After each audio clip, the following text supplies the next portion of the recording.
Bonjour, ici Catherine Chalifou.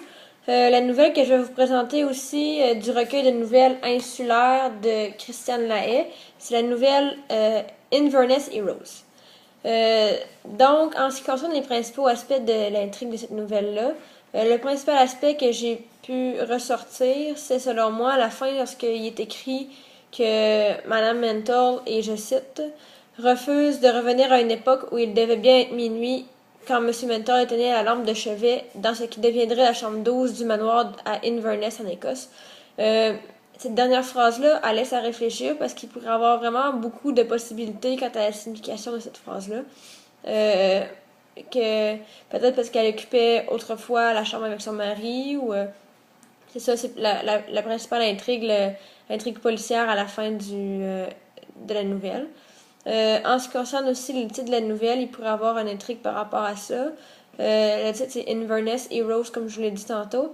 Puis dans la mythologie grecque, Eros, E-R-O-S, c'est le dieu de l'amour et de la puissance créatrice. Donc, peut-être que le titre laissait sous-entendre l'érotisme à Inverness.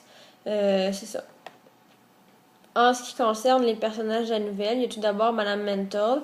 Elle, c'est la propriétaire du manoir. Elle a converti sa demeure en bed and breakfast pour les passants, ça fait 20 ans. Cette dame-là, elle souffre d'arthrite. On la décrit souvent aussi avec un homme à ses côtés qui ronfle dans son lit. C'est peut-être son mari, on n'a pas plus de détails par rapport à ça. Cette dame-là fait beaucoup de cauchemars. Ils disent que elle rêve beaucoup au feu, à la mort, donc ça pourrait peut-être être relié à son passé, puis peut-être une partie de l'intrigue, un élément de l'intrigue de cette nouvelle-là. Aussi, au cours de l'histoire, elle semble vivre dans une routine depuis longtemps, elle accomplit les mêmes actions chaque jour. On peut voir qu'elle vit dans la monotonie, puis elle n'a pas d'éléments nouveaux qui s'ajoutent à sa vie. Elle se revoit aussi souvent dans le passé avec son mari, comme elle dit, dans la future chambre 12 du manoir qu'elle habite. Euh, Aussi, il est question d'un homme dans l'île de Madame Mentor, donc on n'a pas grand-chose par rapport à lui, à part qu'il travaille fort, qu'il se couche tôt et qu'il se lève plus tard que Madame Mentor. Aussi, il est question dans la nouvelle d'un couple dans la chambre 12. C'est un jeune couple qui loge dans cette chambre. Ils sont très amoureux l'un l'autre. Ils se ressemblent et ils s'illusionnent l'un près de l'autre. Ils ont des relations ensemble. Ils portent une alliance. Ils semblent être pareils, ils se complètent. Là. C'est comme un jeune couple. Il y a aussi le couple dans la chambre au-dessus de celle de Madame Mental. Eux aussi, ils semblent amoureux, mais il n'y a pas d'autres détails à leur sujet.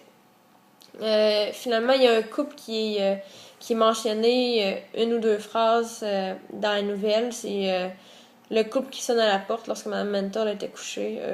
Eux, on sait juste que c'est un couple qui arrive aux petites heures du matin pour rentrer dans le gîte, mais on n'a pas plus d'informations à leur sujet.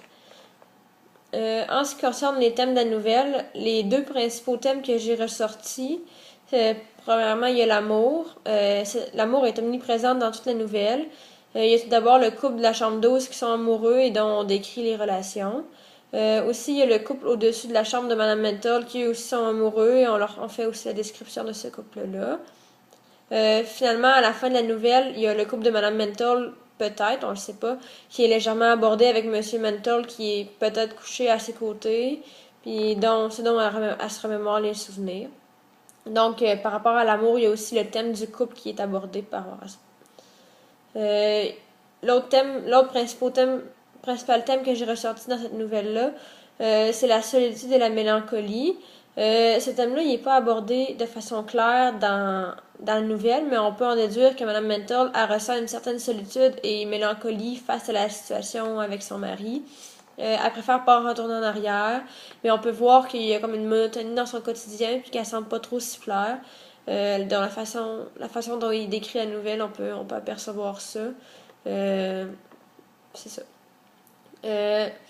En ce qui concerne l'étude des fonctions du langage, la fonction poétique, c'est celle qui ressort le plus dans cette nouvelle-là.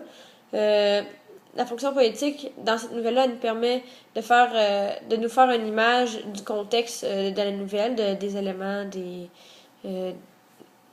contexte. Là. Aussi, il y a des détails comme l'utilisation de certaines caractéristiques descriptives des lieux et des personnages. Ça donne la musicalité au texte.